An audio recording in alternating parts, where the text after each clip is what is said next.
Hello dear student, आप सभी का ज्योग्राफी क्लासेस में स्वागत। जैसा कि आप लोगों को कुछ क्वेश्चन सामने हैं, प्रश्न हैं। पहला प्रश्न है, मानव विकास के 3 मूलभूत क्षेत्र कौन से हैं? तो इसके देखिए, इसका उत्तर है मानव विकास के 3 मूलभूत क्षेत्र हैं जिनके आधार पर विभिन्न देशों को कोटिक्रम तैयार किया जाता है। पहला है स्वास्थ्य, शिक्षा, संसाधनों तक पहुंच। ये हो गया मानव विकास के 3 मूलभूत क्षेत्र। और अगला क्वेश्चन है, मानव विकास के 4 प्रमुख घटक के नाम। मानव विकास के 4 प्रमुख घटक हैं। पहला है समता, दूसरा है सतत पोषणीयता, तीसरा है उत्पादकता, चौथा है सशक्तिकरण, जो कि मानव विकास का विचार इन्हीं 4 संकल्पनाओं या घटकों पर आधारित है। जैसा कि इसके बाद अगला क्वेश्चन है, रोपण कृषि की प्रमुख विशेषता बताइए। तो रोपण कृषि की प्रमुख विशेषता निम्नलिखित हैं। इसमें पहला है, इसमें कृषि क्षेत्र का आकार बहुत विस्तृत होता है। जहां हम अपनी कृषि खेती करते हैं उसका आकार बहुत विस्तृत होता है। दूसरा है, इसमें अधिक पूंजी निवेश, उच्च प्रबंधन, तकनीकी आधार एवं वैज्ञानिक विधियों का प्रयोग किया जाता है।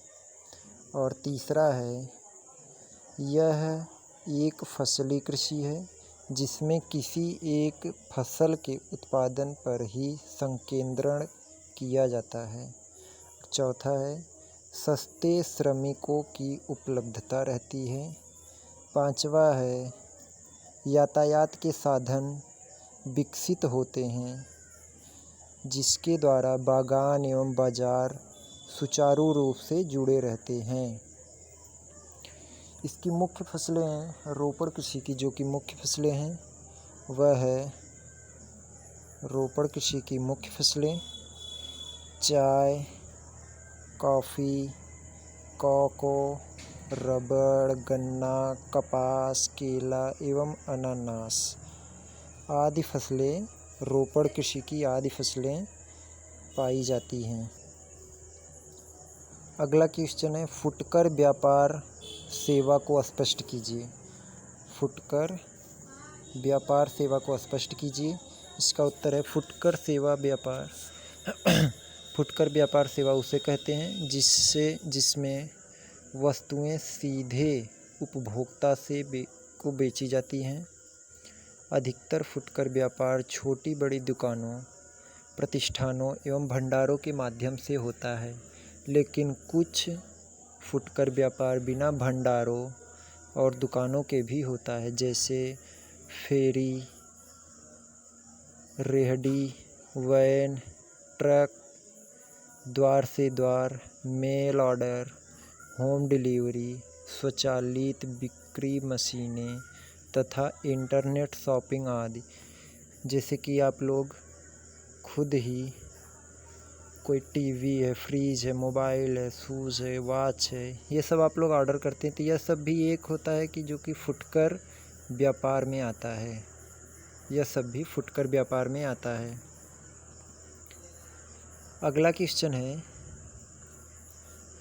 चतुर्थ सेवाओं का वर्णन कीजिए। चतुर्थ सेवाओं का वर्णन कीजिए। चतुर्थ सेवाओं में शिक्षा, सूचना तथा शोध और विकास जैसे क्रियाकलापों को रखा जाता है। ये वे उच्च बौद्धिक व्यवसाय हैं जो चिंतन, शोध तथा विकास के लिए विचार देते हैं। अध्यापन, चिकित्सा, वकालत, अनुसंधान, सूचना आधारित ज्ञान आदि चतुर्थ सेवाओं के प्रमुख उदाहरण हैं। जैसे कि अगला क्वेश्चन है, प्राथमिक गतिविधियाँ तथा द्वितीयक गतिविधियाँ में अंतर क्या है। तो हम आज देखते हैं कि प्राथमिक गतिविधियाँ क्या है। प्राथमिक गतिविधियाँ जैसे जिन कार्यों में उत्पादन सीधी प्रकृति से प्राप्त किया जाता है उसे प्राथमिक गतिविधियाँ कहते हैं। इससे पहला हो गया। उसके बाद दूसरा है, उत्पादक अपेक्षाकृत कम मूल्यवान होते हैं। तीसरा है, प्राथमिक गतिविधियों के लिए अपेक्षाकृत कम पूंजी निवेश की आवश्यकता होती है।